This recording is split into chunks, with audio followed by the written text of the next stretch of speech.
So, ayan, no? Alas 12 na. Anong ulam nyo? Wala pa po. Hindi pa na pinagsasaing. Bakit? Walang isasaing. Wala. Hindi ka pa nagsasaing. Hindi pa. Kasi walang isasaing. Walang isasaing nga po eh. Kaya nga nag-iisip ako kung saan ako hihiram. Ganun po. Grabe naman. Talaga sa totoo lang po. Mahirap magsinungaling. Opo. Gaano kahirap ang buhay? Talagang mahirap po. Talaga pag wala kang income na ano. At tuwing sibuyasan po, yun lang po ako nakakadiskarte. Nagkakapera. Oo po. Pag nagsisibuyas ako, nakikiyo pa po ako sa Ngayon, tag-ulan na, taghirap. talagang taghirap po, sir. Talaga. Pag wala. Kahit na mahirap ang buhay, basta mabubuhay ka sa, yung meron, yun lang ang talagang, huwag ka na maghahanap ng wala na nga yun. Basta importante, may makain. Importante po, malinis po yung kinabubuhay nyo. Yun lang po. Yun lang talagang ingatan ko yung karangalan po. Ano yung Kahit mahirap po ang buhay namin, ayaw po namin nang gumawa ng mga masasama. Opo. Kasi yan lang po yung dinadala kong karangalan ko sa buhay ko. Yan lang po. Kantahan mo si Daddy Frankie. Mahilig si Daddy Frankie sa kanta ng mga Tagalog, mga love song. Opo. Yung pangmalakasan mong kanta para sigurado pag naparinig niya to pupuntahan ka. Paano kung wala ka na? Paano ba ang mag-isa? Mula nang makasama ka, bago ka lumisan, sana'y maturuan mo na iwasan ang bawat nakasanayan ko at limutin na ang maghintay lagi sa'yo. Paano ba ito? Ano ang mensahe mo kay Daddy Frankie? Sana matulungan. Daddy Frankie, dapat punta ka dito para matulungan mo ko.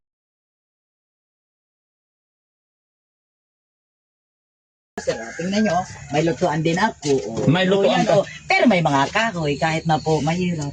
Dapat huwag pababayaan yung panggatong. Kung nakapaghanap ka, meron kayo gagatong. Oo. Ganun po ba yun, Nay? Opo. Kahit mahirap, Ay, dapat nakaprepare lahat. dapat may panggatong. Opo. Para pag may kinita. Pag may kinita, hindi magsasaing ka na. Oo. Ganun po yun. Oo, kasi mahirap Hindi naman. yung pag maghahanap ka ng, may hanap ka ng pagkain, pag maghahanap ka pa ng may panggatong, di, pag gutom ka na, Oo, wala pang luto. nakaprepare po.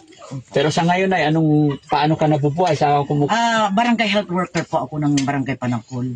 Yun lang po. Malit lang naman po ang sweldo ko. 600 a month lang po. 600 a month yung sweldo mo. Opo. Upo ka na, pwede bang makiupo? Sige po. Pasensya na po ko sa bahay namin, bahay kong maliit. Ito po yung tinitirang ko, tingnan nyo. Kahit na maliit, basta yung sarili ko lang po. Opo. Yung hindi ako aasa sa mga anak ko, sa mahirap din naman sila. Ilan ba anak nyo na eh? 8 nga po, isa pa yung binata. Saan na yung asawa nyo? Ano nangyari? Namatay po siya. Bakit Na naman? binaril po noon, maliliit yung mga anak ko. Tapos nag-asawa ako ulit, naghiwalay na kami. Bakit kayo naghiwalay? May mga misunderstanding ko lang po. Yun lang po. Mahirap lang kami, kaya ito yun. Kahit isasaing nga, wala eh. Kahit isa saing wala, bakit? Wala pang seldo. Nag-iisa lang, ilang naman po yung 600 a month. Ninyo. Kung minsan upa po ako na mag-bunot ng mani, ganun lang po. Mahirap lang po talaga ako. Itong lupa, hindi namin sa amin po. Nakikitira lang po kami. Yung babaeng kausap nyo kanina na katabi ko, yun po, may lupa dito. Buti mabait ka na. Opo. Mabait. Kasi pag mabait ka sa kapwa mo, tutulungan ka din. Ano ba pagkakakilala nyo kay Daddy Frankie? Wala po naman po akong cellphone, sir. Wala ka rin cellphone? Wala po. Paano mo pinapanalangin na makapunta si Daddy Frankie? Ikinikwento ng mga kapitbahay ko nga na, napapanood daw nila. Anong kwento nila sa'yo?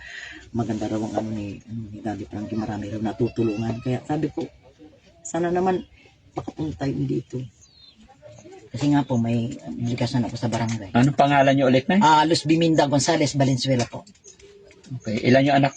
8 po. 8. May mga asawa na. Kaninang breakfast, almusal, anong kinain nyo po? Kanina, nagprito ng talong yung manugang ko nakikain na ako kanina. Pero sa tanghali talaga wala. Kasi mga kababayan, alas 12 na, wala pa raw silang sinaing. Hindi Mahirap para, kasi magsinungaling yung magsisinungaling ka na, ay, ganito, pero, talagang ano. hindi pa daw siya nagsasaing. Pero marami daw siyang panggatong. Oo. Ang tingnan nyo. problema- Halimbawa, pag nakahiram ako sa kapitbahay, o di magsasayang ako, tingnan nyo, may ano naman ako. Mm. May lalagyan din naman ako ng plato, tingnan nyo. Eh. Yung panggatong ko, tingnan nyo, nakaready yan. Pati ito, panggatong din yan.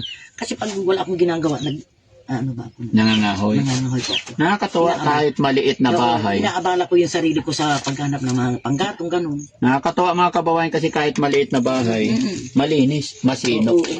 Ganito yung masarap tirhan. Hindi Kahit naman malinis natin ako. tinitignan yung bahay na bato. Oo. Kung saan nakatira naman po, kwago. Ayun. Kahit maliit lang yung bahay, basta masinop, maayos, masarap sa pakiramdam. Yun nga lang, nakakalungkot kasi hindi pa nagsasaing si nanay. Diba? Alas 12 na po. Oh, Wala talaga. diba? Ano naman magagawa po, makikikain na lang ko sa anak ko. Kasi wala daw siyang maisaing talaga.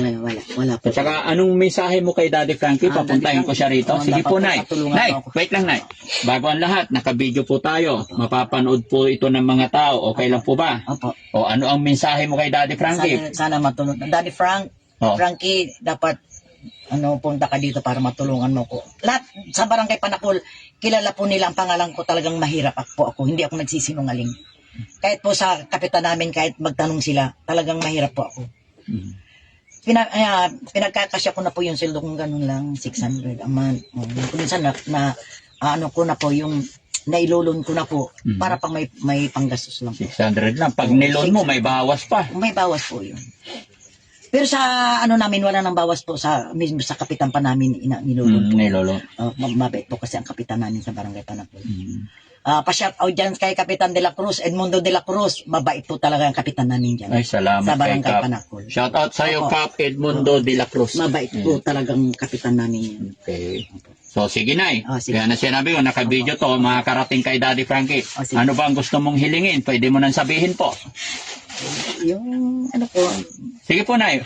Magsabi ka ng nararamdaman mo, baka sakali maawa sa'yo si Daddy Frankie. sana po, kahit na pagkain lang po, matulungan ako sa financial na pangangailangan po. Yun lang po. Sige po, Nay. Manawagan ka. Mapapanood ni Daddy Daddy Frankie. Frankie, sana po, sa hirap ng buhay ko siguro po, hindi naman po masama yung humingi ng tulong sa malinis na paraan po. Sana po matulungan mo kami, yung matulungan ko ako sa pamumuhay kong ganitong sobra po ang hirap talaga. Kulang po talaga yung kinikita ko. Wala naman pa akong malapitan na iba, mahirap din po yung mga anak ko. Pare-pares lang po ang pamumuhay namin. Pag hindi nakikiupa yung anak ko, wala din po siyang kinikita. 3 po ang anak niya. Alangan naman po na diyan ako sisiksik sa kanila. Kaya habang medyo malakas pa po ako, yung kumikilos-kilos din po ako, pero talagang kulang na kulang po.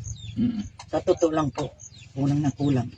Kaya doon sa mga kabarangay Beach W po, siguro maintindihan nyo naman ang kasi mapapanood po nila to.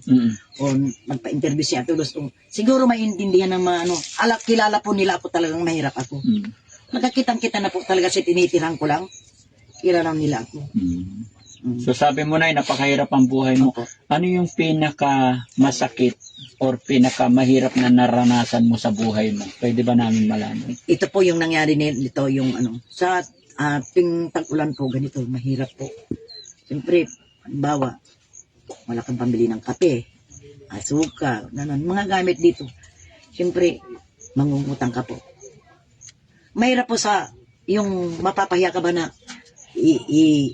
tatransform mo na po yung sweldo mo. Kinolateral mo na yung Equilateral mo. Tapos, wala kang siyempre nakalon na nga. Yun po ang pinakamasakit talaga na wala ka talagang maiuwi sa bahay mo. Yung walang magpapautang nakalon na nga yung sweldo mo, kinukolateral mo pa. Opo, talagang yung ginagawa po ko po yan talaga para mabuhay lang po ako. Yun lang po talaga ang pinakamahirap, yung naranasan ko talagang mahirap po. Kahit tignan nyo dyan, talagang wala akong bigasan talaga, wala. Pag yung meron nasa sako lang. Pag makakadiskarte po ako. Medyo lang ang buhay ko. Sige na, ipaparating namin kay Daddy Frankie to, ha? Opo. Okay, at sana loobin ng Panginoon na Sana po. makita yung sitwasyon Siguro- kalagayan nyo ni Daddy Frankie. Siguro, ito na siguro yung sinasabi ni Lord na pag kumatok ka, ikaw ay pagbubuksan. Siguro ito na po yung daan. Bakit po, Nay? Ano bang pinagdarasal mo Sana kanina? po, may tao pong tumulong talaga sa akin. Hindi naman po talaga ako taga rito, taga Aurora pa ako. Yung nga nakapag-asawa ko taga dito, yun namatay po asawa ko. Nakipag-asawa ulit, hiwalay na naman. Ano pinagdarasal mo ngayon? Sana po yung medyo umano din po yung buhay ko. Kasi matanda na ako eh. Hmm. May talento nga naman ako. Yung matanda na ako eh. Ah, may talento si Nanay. Yun po, yung sa pagkanta. Ilan na beses na po akong nanalo dyan sa Aguilar. The Voice Aguilar po. Magmula nung 2019, naging grand champion po ako ng pwede pa kami first category. Naging grand champion po ako. Tapos itong nakarang March 14, naglaban-laban kami. Natalo po ako sa The Battle of the Champion ng The Voice Aguilar. Hmm. Natalo po ako. Marami po kaming Pero ba't ganun, Nay? May talent pero hindi pa rin talaga talagang siniswerte. siguro tangkap ko naman na siguro hanggang doon lang ang talento ko po. Hmm. May talento nga naman ako, hindi ko naman nagagamit. Ba't naiyak naman si Nanay? Siyempre, ganito po. Masaya po ako dahil nandito kayo. Mas masaya ka siguro, Nay, pag nandito si Daddy Frankie. Talagang masaya po ako pag siya'y dumating. Aasahan ko po yun, sir. Makakarating po, sasabihin ko sa kanya. Okay. Mag-pray lang tayo, Nay. Huwag mawala ng pag-asa, no? Opo. Ilan taon ka ulit, eh? 63 years old po. 63. Sige, Nay, ganito na lang. Kantahan mo si Daddy Frankie. Mahilig si Daddy Frankie sa kanta ng mga Tagalog, mga love song. Opo. Yung pangmalakasan mong kanta para sigurado pag naparinig niya to pupuntahan ka. Yung kanta po. Oh, idikit ko tong mic, Nay, ha? Para maganda. Okay. Tagalog po. Bahala ka po, Nay. Sige. Paano kung wala ka na? Paano ba ang mag-isa? Mula nang makasama ka, kung paano'y limot ko na, paano ang pag-ibig ko, kung di rin lang laan sa'yo, kung ito may pangarap din, paano ba ang magising? Bago ka lumisan, sana'y maturuan mo na iwasan ang bawat nakasanayan ko at limutin na ang maghintay lagi sa'yo. Paano ba ito? Okay, raming bagay na hindi ko na alam, tulad ng lumuwa at sa'yo ay magdamdam, dahil naniwalang labis mo akong mahal, laman ng bawat mong dasal. Paano ba aking mahal? Paano ba mahal? Ito po ay para sa iyo, Daddy Frankie. Galing naman ni Nanay, no? Nakakatouch ng damdamin yung kanta ni Lalo Nanay. po yung pag may background, yun talaga po yung... Mas maganda pag may Opo, background. opo, opo. Nay, kahit wala pang background, nakakatouch na eh. No? Opo, Pinagpala ka, Nay, no? sana. Kasi may talent, tapos until now, malakas. Opo. Ah, Sa awa naman po ng Diyos, wala naman po ako nararamdaman. Yung mata ko lang po, okay. medyo ano na, siyempre, 63 years old ko na po. Kailan pa check up mo, Nay? Ano lang po, yung sa reading glass lang po daw. Reading po. glass lang. Nagpa-check up na po ako. Mm-mm. Kaya lang, yung ano lang, sa pag malayo na, hindi ko na makita. Saka mga delete na letter, hindi ko na po makita. Sige, mga kababayan, wala palang cellphone si Nanay. Naririnig lang daw niya si Daddy Frankie na pinag-uusapan ng mga kapitbahay. Opo, opo. Anong sinasabi ng mga kapitbahay? Na, ano daw po siya, matulungin. Marami na raw po siyang natutulungan. Ano pa lang lugar to, Nay? Si Chupier, Okay.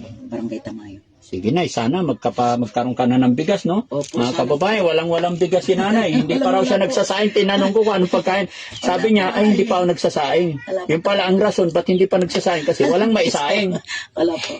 O sige, Nay, dahil Sige may po. talent ka, Opo. bibigyan kita ng pambiling bigas. Okay, thank you, Lord. Ha? Bigyan kita 5,000, Nay. Okay na? Thank you, Lord. Ha?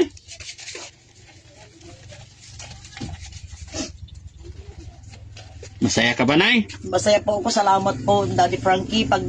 Sana pag punta nyo dito, matulungan nyo pa po ako. O, Nay. 1, 2, 3, 4, 5, 6, 7, 8, 9, 10. Thank you po. Maraming salamat po. Kahit Ano? pa paano po, makakabili na po ako nitong kahating kaban. Makakabili pa na po ako ng kape, asukal, ulam, ganun po. Opo. Kung mag-isa ka lang, matagal na eh. Opo, Bili ka opo. isang sakong bigas, Opo, yung bibili ko 25 po talaga kilos. po ito. Grocery ka na po ng mga Opo. kape, Yun na nga asukal. po. Kasi tag-ulan po. Bagoong. Yan ang mga importante. Yun na nga po eh. Okay, sige na. Kami po yung mga kasamahan ng Team Daddy Frankie. Kami ang Team Daddy Frankie. Ano ang masasabi mo? Maraming salamat po sa grupo ng Team Daddy Frankie. Sana pagpalain pa po kayo ng may kapal. Sana po mas lalo po kayong ano. Shout out natin ang ating kapitan, ating mga kasamahan sa barangay. Shout po kay Barangay Captain Edmundo de la Cruz, sa mga kasamahan kong BHW, sa mga barangay kagawad. Sana po mapanood niyo po ito, Kap. Natalasan niyo siguro hirap na bilay ko, kabayoy, kabibilay ko. Alam niyo po yung buhay ko talaga mahirap ako. Alam ni Kapitan yan. Okay. Opo. Sige. Itay, Nay ha, i-upload namin to sa YouTube Opo, mapapanood ng mga anak mo. Opo. Walang problema. Wala po. Okay, so ayan mga kababayan, mga kabarangay, maraming salamat po. Magandang hapon na bili ka na po. Opo. Babalik po kami dito kasama si Daddy Frankie. Ay, gusto ko pong makita. Manood ka sa YouTube para makilala mo ng lubos si Daddy Frankie. Ano po? Opo. Panoorin mo yung video mo. Makikilala mo si Daddy Frankie. Ano? Opo. Tsaka babalik pa kami dito, Nay. Opo. Okay? Nasa duyan po ako talagang umiiyak ako. Sabi ko, ba't kaya sabi ko ganito? Talagang may dumating na siguro. Hindi namin alam na sabi ko, magtatanong lang yung mga siguro mga yan.